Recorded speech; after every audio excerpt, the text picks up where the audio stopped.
দিনটা ছিল 14ই ডিসেম্বর 1971 সাল। স্বাধীনতার ঠিক দুদিন আগে সেদিন ঢাকার আকাশেও উড়েছিল ভারতের যুদ্ধবিমান মিগ-21। ভারতীয় বিমান বাহিনী থেকে এয়ার ভাইস মার্শাল হিসেবে অবসর নেওয়া ভূপেন্দ্র কুমার বিষ্ণোই পশ্চিম পাকিস্তানের বিপক্ষে সেদিন যে অভিযান পরিচালনা করেছিলেন তার বর্ণনা দিয়েছেন তার লেখা বই থান্ডার ওভার ঢাকাতে। সেখানে উঠে আসে এই যুদ্ধবিমানের কথা। মিগ-21 যুদ্ধবিমানটি ভারত বেশ কয়েকটি যুদ্ধে ব্যবহার করেছে। তার মধ্যে উল্লেখযোগ্য 1965 সালে পাকিস্তানের সাথে সংঘাত, 1971 সালে বাংলাদেশের মুক্তিযুদ্ধ ও 1999 সালে কার্গিল যুদ্ধে মিগ-21 ব্যবহৃত হয়েছে।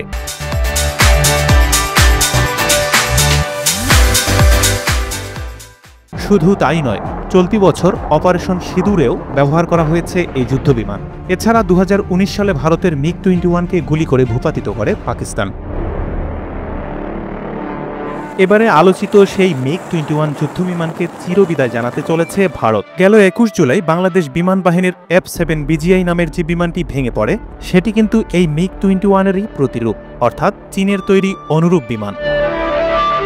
ভারতীয় গণমাধ্যম জানিয়েছে মিগ-21 শেষবারের মতো আকাশে উড়বে আগামী 19 সেপ্টেম্বর। বাংলাদেশের মুক্তিযুদ্ধের কয়েক বছর আগেই গঠিত হয় ভারতের 28 নম্বর ফার্স্ট সুপারসনিক স্কোয়াড্রন। এই স্কোয়াড্রন দিয়েই শুরু হয়েছিল ভারতের বিমান বাহিনীতে মিগ-21-এর যাত্রা।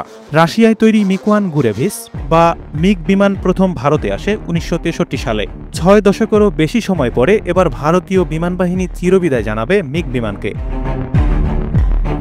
বিবিসি বাংলাকে দেওয়া এক সাক্ষাৎকারে ভারতীয় বিমান বাহিনীর অবসরপ্রাপ্ত গ্রুপ ক্যাপ্টেন এস সুজান বলেছিলেন, সিদ্ধান্তটা অনেক আগেই নেওয়া উচিত ছিল।